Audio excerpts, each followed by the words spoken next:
Live TV, सच सबसे आगे। दोस्तों, मैं अब्बास हफीज हूं। बिहार के चुनाव संपन्न हो गए हैं। बिहार के चुनाव का आखिरी फेज पूरा हो गया है। ईवीएम में वोट कैद हो गए हैं और बहुत अच्छी खबरें नहीं है बीजेपी जेडीयू के लिए।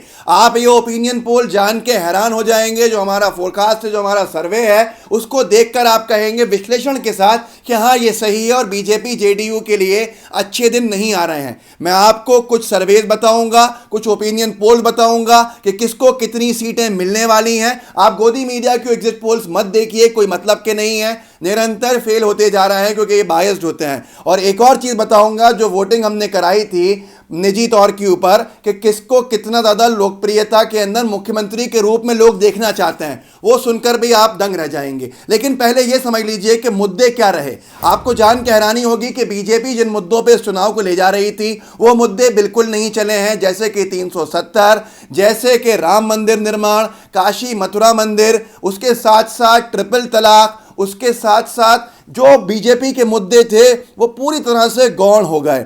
और लोगों ने ये लव जिहाद इन मुद्दों के ऊपर कोई ध्यान नहीं दिया। यहां तक कि आखिरी में बीजेपी पाकिस्तान को भी चुनाव के अंदर ले आई, आतंकियों को ले आई चुनाव में। उससे किसी को कोई मतलब नहीं रहा। ये मुख्य मुद्दों से भटकाने में सफलता बीजेपी को नहीं मिली। अब आपको समझना चाहिए क्या मुद्दे चले वहां पे। देखिए, क्योंकि हमारे जो साथी थे ये ग्राउंड के ऊपर जनता के बीच में थे।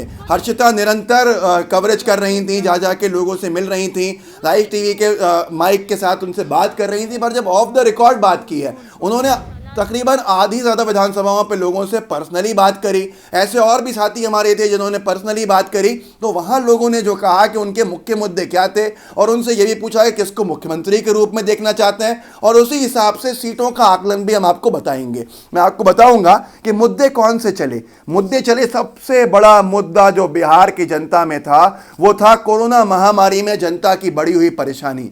जनता के अंदर खास तौर पर जो मजदूर भाई बहनों को, श्रमिकों को, स्टूडेंट्स को अपने घरों की तरफ पैदल जाना पड़ा, जिसके ऊपर साफ साफ नीतीश कुमार ने कह दिया था कि जो जहां है वहीं रहे, हम किसी को लेना नहीं चाहते हैं, हम किसी को नहीं बुला सकते हैं, अंदर नहीं आने देंगे। इसको लेकर लोग हजारों किलोमीटर पैदल चले, एक बस तक नहीं भेजी। जब दूसरे राज्य अपने स्टेट्स में वापस लाने के लिए लोगों को बसेस भेज रहे थे, उस वक्त ये कह रहे थे कि हम किसी को नहीं बुलाएंगे। तो सबसे बड़ा मुद्दा तो ये था। दूसरा मुद्दा बेरोजगारी था। लोग बेरोजगार जो युवा थे उन्होंने बहुत ही गुस्से के अंदर वोट डाला। उसके साथ साथ जो कृषि कानून थे उनको लेकर किसानों के अंदर गुस्सा था। लोगों का कहना था कि ये हर चीज़ उद्योगपतियों के लिए कर रहे हैं, निजीकरण कर रहे हैं, रेलवे को बेच रहे हैं। बहुत ज़्यादा जॉब्स जो हैं बिहार वालों की रेलवेज़ की होती हैं। उन्हें कहीं ना कहीं अपना भविष्य खतरे में देखा कि ये रेलवे बेच देंगे तो हमारा क्या होगा। इसको लेकर उन्होंने बहुत इनके खिलाफ वोट डाला। भोजन को लेकर, मकान को लेकर, शिक्षा को लेकर, स्वास्थ्य को लेकर, ये मुख्य मुद्दे थे। इनसे चुनाव हटा नहीं, इसलिए बीजेपी और जेडीयू के लिए मुसीबतें बढ़ गई। पहले चलिए मैं आपको बताता हूं कि मुख्यमंत्री की पसंद के सबसे ज़्यादा किसने किसके ऊपर कहा। जो निजी हमारी वोटिंग हमने कराई, जो निजी सर्वे किया, तेजस्वी यादव को 70% लोगों ने कहा कि वो मुख्यमंत्री के रूप में देखना चाहते हैं। इस बात का प्रमाण ये भीड़ भी है, जो भीड़ उनके आसपास इकट्ठा हो रही थी। नीतीश बाबू के रैलीज में विरोध के नारे लग रहे थे, उनके खिलाफ लोग बहुत कम भी आ भी रहे थे, उनके खिलाफ माहौल बन रहा था। 70% ने कहा तेजस्वी यादव। नीतीश कुमार को लेकर 20% की राय थी कि मुख्यमंत्री के तौर पे देखना चाहते हैं। सुशील मोदी को लेकर 5% लोगों की राय थी कि मुख्यमंत्री बनने चाहिए। चिराग पासवान को 3% लोगों ने कहा कि ये मुख्यमंत्री हम देखना चाहते हैं। दूसरे उम्मीदवारों को 2% के अंदर मान लीजिए कि ये कहा गया। पर तेजस्वी यादव सबसे ऊपर, उनकी लोकप्रियता चढ़ के बोली। राजद कांग्रेस गठबंधन का मुख्यमंत्री तेजस्वी यादव के रूप में वो देखना चाहते हैं। पूरी जनता बिहार की इस तरफ थी। अब मैं आपको इस बताऊंगा कि कितनी सीटें किस हिसाब से किसको मिलने वाली हैं, लेकिन आप सुनकर दंग रह जाएंगे। उससे पहले जो आप एग्जिट पोल देख रहे हैं गोदी मीडिया का, इसकी असलियत भी जान लीजिए कि इन्होंने क्या दिखा रहे हैं ये, और हकीकत कितनी अलग है। क्योंकि हमारा जो पोल, जो हमारा सर्वे है, जो हमारे साथियों ने किया है, फर्स्ट हैंड सर्वे है, फर्स्ट हैंड फीडबैक है, और इसी के आसपास घूमेगा। मुझे याद है लाइव टीवी के कुछ साथियों ने गुजरात के चुनाव के समय भी सर्वे कराया था, और उस सर्वे के अंदर जो स्थिति बताई थी, चुनाव के मत परिणाम जो थे उसी के आसपास घूमे थे। जबकि गोदी मीडिया बहुमत बता रहा था बीजेपी का, और लाइव टीवी के मेरे उस वक्त के साथी जो कह रहे थे, बहुत सारे थे जिन्होंने कहा था कि डबल डिजिट क्रॉस नहीं कर पाएगी बीजेपी, और यही हुआ था कि बीजेपी ट्रिपल डिजिट में नहीं आई थी। कितना खराब परफॉर्मेंस रहा था। यही गोदी मीडिया अभी भी है। हमारे साथी भी अभी भी हैं जो पूरा का पूरा मामला है। अब ये एक बार देख लीजिए कि कौन सा चैनल क्या दिखा रहा है। देखते हैं इनके एग्जिट पोल्स और उसके बाद हमारा जो पूरा का पूरा फोरकास्ट है वो आपके सामने मैं रख दूंगा। पहले ये देख लीजिए दो चैनल्स के एग्जिट पोल्स क्या कह रहे हैं, ये अपन देख लेते हैं। देखिए एनडीटीवी का ओपिनियन पोल जो आप देख रहे हैं वो उसमें लिखा है कि एनडीए को 135 से 159 सीटें मिलेंगी, जबकि महागठबंधन को 77 से 98 सीटें ही मिलेगी, मतलब बीजेपी सरकार बनाएगी। अब आज एनडीटीवी जो दिखा रहा है वो देखिए आप, एनडीए को 110 सीट्स मिलेंगी और महागठबंधन 124 में सरकार बनाएगा। ये आज का है, जो पहले कुछ और कह रहे थे आज कुछ और कह रहे हैं। आज इनके हिसाब से सरकार यूपीए की बन रही है। अब देखिए आज तक का जो ओपिनियन पोल आया था उसके अंदर 88 से 98 सीटें बताई थी तेजस्वी यादव और कांग्रेस की, राजद और कांग्रेस महागठबंधन की, और वहीं पर 133 से 143 इतनी बड़ी जीत दिखाई थी ओपिनियन पोल में आज तक पे सुशील मोदी और नीतीश कुमार की, बीजेपी की। मतलब साफ था, हवा बनाने का काम किया जा रहा था, लोगों को बताने का काम किया जा रहा था कि देखिए जीत रहे, मतलब वोट दो। क्या ये प्रचार प्रसार था?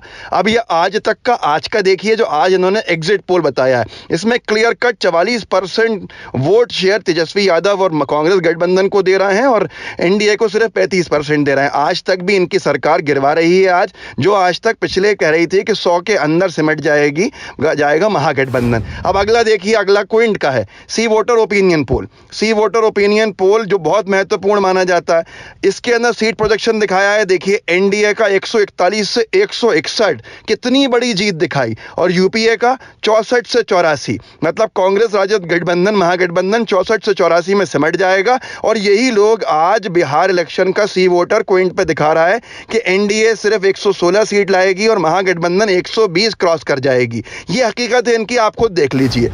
वहीं पर इंडिया टीवी का देखिए आप, इंडिया टीवी का ओपिनियन पोल, संबित पात्रा बैठे हुए हैं सामने, 1 महीने पुरानी बात है। बीजेपी और जेडीयू का मिला के 156 और 76, मतलब कितना सारा हो जाएगा आप खुद देखिए बीजेपी जेडीयू। और उसके बाद यहां पर ये आज कह रहे हैं कि एनडीए 116 में सिमट जाएगी, आरजेडी 120 के ऊपर निकल जाएगी। मतलब ये भी 1 महीना पहले सरकार बनवा रहे थे एनडीए की, अब आरजेडी और कांग्रेस की सरकार बनवा रहे हैं। वहीं पर एग्जिट पोल्स इनके देखिए, ओपिनियन पोल एबीपी न्यूज का 1 महीने पहले क्या कहा था इन्होंने कि नीतीश कुमार और बीजेपी 135 से 160 159 सीट लेकर आएगी, सरकार में रहेंगे, और लालू गठबंधन जो है वो 77 से 98 पर सिमट के रह जाएगा और इनको सरकार नहीं बना पाएंगे कांग्रेस राजद। अब यही एबीपी आज कह रहा है कि नीतीश और बीजेपी जो है सुशील मोदी 104 से 128 में सिमटेगी और लालू यादव प्लस जो मतलब राजद और कांग्रेस महागठबंधन 131 तक पहुंचेगी। मतलब इसमें भी अभी भी एज जो है वो कांग्रेस को है। तो ये हकीकत है इनकी, इसलिए मैं कहता हूं कि इन पे आप इतना विश्वास नहीं कर सकते। लेकिन अच्छी बात यह है कि भक्तों का बाप चैनल भी, रिपब्लिक टीवी भी जो है वो भी अब सरकार बनवा रहा है, किसकी? कांग्रेस और राजद महागठबंधन की। तो आप समझ सकते हैं कि अंदाजा लगा सकते हैं कि हमारा कितना सटीक है। देख लीजिए। तो दोस्तों देखा आपने, ले दे के बात यह है कि एग्जिट पोल्स पिछली बार भी इनके पूरे के पूरे फेल हो गए थे और इस बार भी ये पूरी हवा बनाने की कोशिश है और कुछ नहीं है। इसके अलावा ये आपको समझना होगा कि ये एग्जिट पोल्स क्या थे, क्या हैं और क्या साबित हुए हैं। लेकिन हमारा पिछली बार भी सही साबित हुआ था और इस बार भी आप देख लीजिए, मैं आपको बता देता हूं क्या है। महागठबंधन राजद कांग्रेस गठबंधन जो है 130 से 145 सीटें ला के सरकार बना रहा है बिहार में सीधे सीधे सत्ता परिवर्तन के संकेत नहीं, पूरे रुझान है और परिणाम आपको दिख जाएंगे। 130 से 145 सीटें राजद और कांग्रेस गठबंधन को मिल रही हैं। एनडीए को 90 से 100 सीटें मिल रही हैं। 100 भी मैं समझ लूँ अतिशोक्ति होगी, 100 से आगे नहीं आएंगे। 100 के अंदर एनडीए, जनता दल यूनाइटेड और बीजेपी ये सिमट रहा है 100 के अंदर और इनकी सरकार अब गिर रही है। एलजेपी बहुत ही ख़राब परफॉर्मेंस के साथ या तो 1 भी सीट नहीं आएगी या 2 सीटें आएंगी। दूसरे राजनीतिक दलों को 5 से 9 सीटें मिलेंगी और इस हिसाब से बिहार के अंदर महागठबंधन की सरकार बनने के रास्ते अब साफ दिख रहे हैं। चिंता का विषय है बीजेपी के लिए, लेकिन उल्लास का और खुशी का विषय है किसके लिए? बिहार की जनता के लिए। बिहार के सम्मान की भी बहुत ही बड़ा मुद्दा चला है, जिसकी अपेक्षा, जिसकी कल्पना लोगों ने नहीं की थी। सम्मान के लिए बिहार वालों ने वोट डाला है। जो बीजेपी के नेता उनको देश भर में अपमानित करते रहे, वो उसके खिलाफ भी वोट गया। तो ये सारी चीज़ें हैं, आप अपने साथियों के साथ शेयर कीजिए। गोदी मीडिया का आप देख लीजिएगा, गोदी मीडिया का एग्जिट पोल कितना सच साबित होगा आपके सामने होगा। अब इस वीडियो को आगे बढ़ाइए, व्हाट्सएप पे शेयर कीजिए। हमारे चैनल लाइव टीवी के बेल आइकन को ज़रूर दबाइएगा, ताकि लोगों को और इसकी पहुंच जाते रहे और आपको हर नोटिफिकेशन मिलता रहे। जुड़े रहिए, परिवार को मजबूत कीजिए, ताकि हम और अच्छे से आपके साथ जुड़कर आवाज़ को उठा सकें। जय हिंद, जय भारत। लाइव टीवी, सच सबसे आगे।